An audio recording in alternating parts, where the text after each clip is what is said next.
how's it going, guys? My name is Zach with The Movie Castle, and today we're going to be taking a look at Stephen King's The Shining. This is the 1997 made-for-TV 3-episode miniseries, and if you're ever confused about what version of The Shining you're getting, usually the best way to tell is the name above the title. Stanley Kubrick's Shining is obviously the movie. Stephen King's Shining will usually be the miniseries. Anyway, this is directed by Mick Garris. Mick Garris, every now and then Stephen King will latch on to a director, like quite recently with Mike Flanagan. And for a period of time, Mick Garris was making a ton of Stephen King adaptations, and a lot of them are aggressively okay. The Stand is pretty good, but Riding the Bullet, Desperation, Bag of Bones, Quicksilver Highway, a lot of them are totally passable, but not classics or anything. He also made Sleepwalkers. Anyway, this movie stars Rebecca De Mornay, who you know from Risky Business. She was also in the remake of Mother's Day, as well as The Hand That Rocks the Cradle. We get Stephen Terrence from Wings and Courtland Mead, who was Gus on Recess. Okay, cool. This is obviously based on the novel by Stephen King, but Stephen King also produced this and wrote the teleplay. If you don't know the story, Stephen King wasn't a huge fan of Stanley Kubrick's version of The Shining, felt he changed too many things, in particular the characters, and King would later opt to produce his own version of The Shining. Obviously, it goes without saying, but The Shining is one of the best horror movies of all time, if not the best.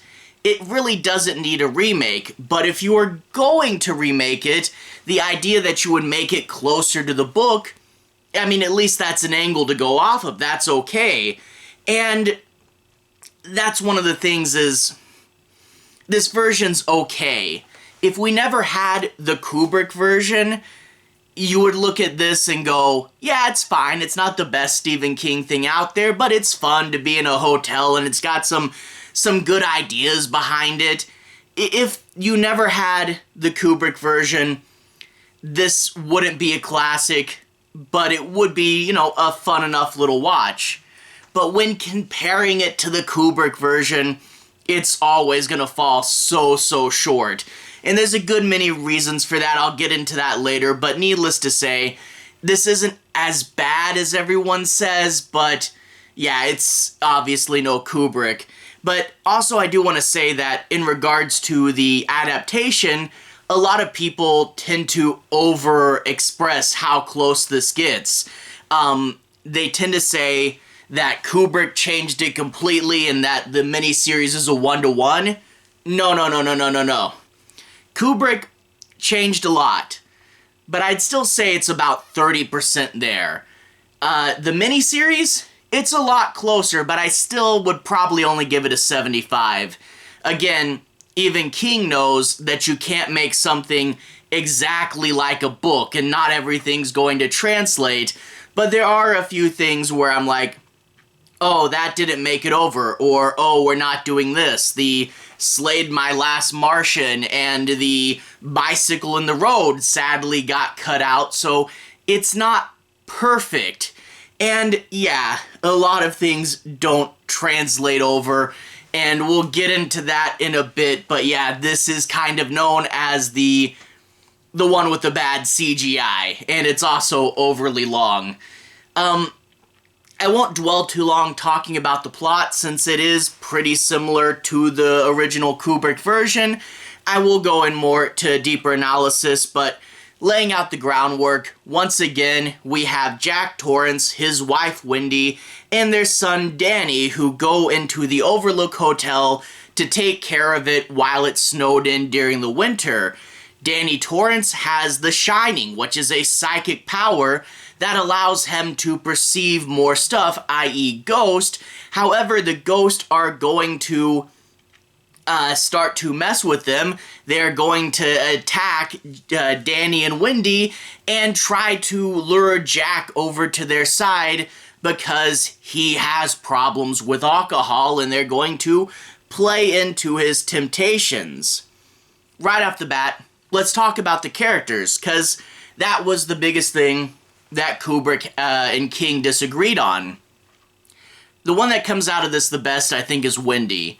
Wendy, King didn't like that she screamed and was absolutely terrified in the Kubrick version.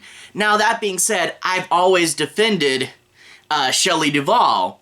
If you're in The Shining, you have a right to be scared because it's scary. There's no fault with that.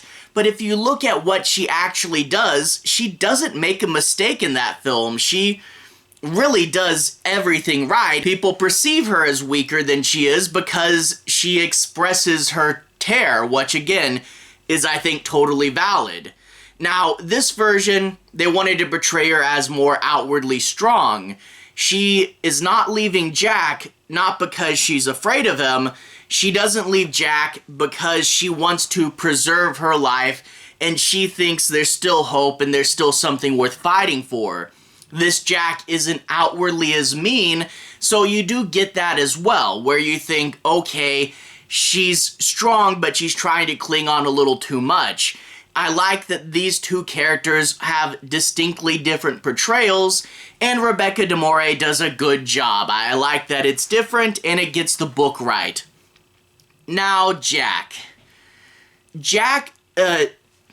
Stephen Terrence, he does a good enough job as being believable as an average man, as a writer, as a teacher.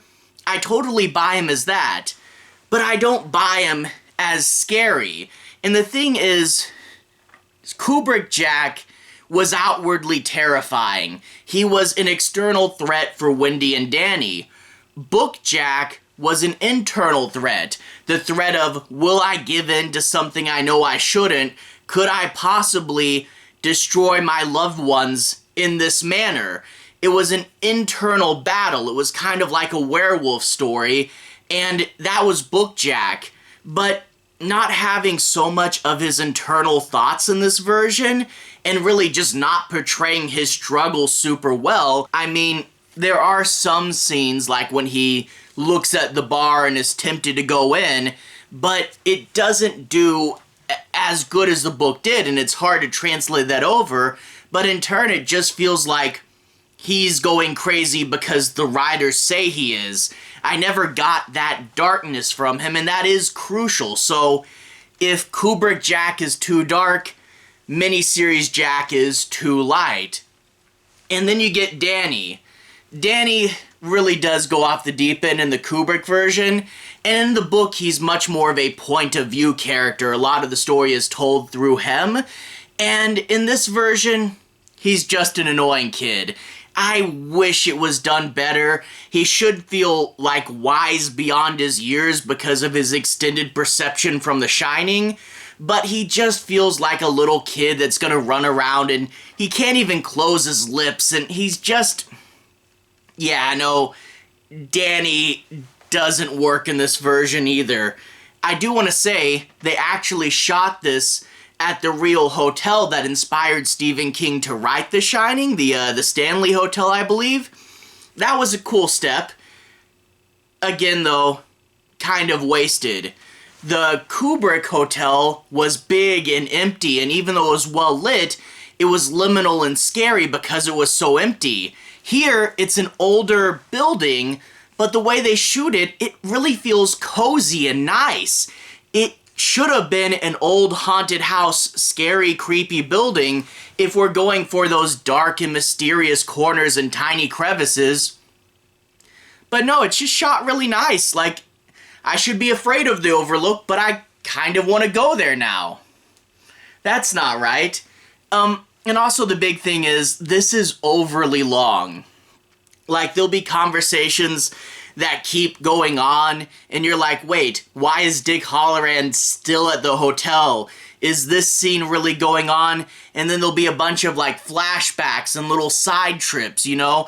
And that works in a book, because in a book you kind of know you're getting in for this bigger investment. You're kind of ready to sit down and read, and the author will guide you through the micro-analysis of each scene.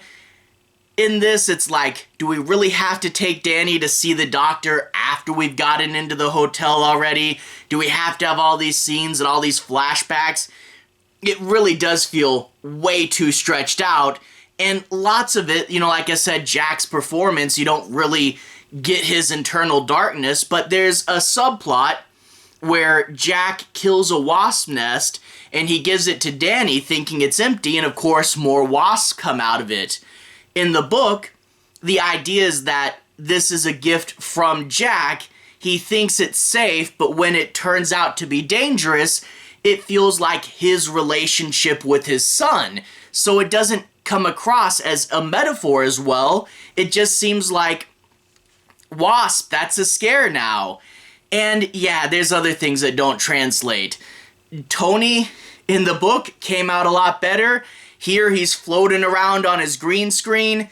It doesn't look good, and the way they explain who Tony is at the end creates one of my most hated internet misconceptions about Tony, and I might do a whole video on that later, but there is no time travel in The Shining. Don't let anyone tell you otherwise.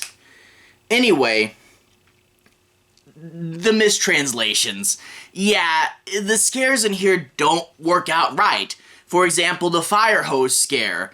In the book, the idea is there's a fire hose there, but it's dark and empty and you see it out of the corner of your eye. You think it's a snake. Okay, it's your mind playing tricks on you. It's your brain being overly alert. But when it turns into a CGI snake and jumps out at you, that's not scary. The hedge animals, you think they move? It works in the book. Kubrick said it couldn't be done, and 17 years later, it still couldn't be done. They don't look great, and it doesn't work. Red rum, in the book, it's a thing that appears and rattles around in Danny's head without him knowing why. He writes it in lipstick in the Kubrick version just once, but in a super effective scene. Here, CGI, red rum, appearing and appearing all over the place. It doesn't work, and so much of this doesn't work. When characters are supposed to be creepy, they kind of look like EC Comics creepy, and if we were going for more of a Creepshow styled adaptation, that would work, but to see a creepy character look like a Creepshow thing in an overly long, overly serious movie, it just doesn't fit. And that's the thing. So many things in this movie don't quite work, and I can see what they're going for, and they don't quite fire off. And it's not bad. It's just too much CGI, not scary, and overly long. It's a 3-part miniseries. Each part is about an hour and a half. And boy, do you feel it. Maybe if this was only 2 parts, or maybe if the parts were only an hour long apiece. But as it stands, it's just way, way too long. Overall, though, I do want to say it's okay. It just misses the mark in a lot of ways, but it is interesting to see a different take on such a classic, iconic horror movie. It's okay, but when you compare it to what is most likely the greatest horror movie of all time, it's obviously gonna fall flat. It's okay for what it is, it just doesn't quite start, you know? It's fine. Not great, but fine. Anyway, to everyone who's watched so far, thank you for watching. To everyone who's liked and subscribed, thank you. You really are helping the channel out. I'll leave a relevant playlist at the bottom. This should be my Stephen King playlist, and I do have a review for the Kubrick version in there, as well as some other Stephen King stuff. Anyway, have a good day. I'll see you guys again very, very soon. Relevant playlist on the bottom. Have a good day now.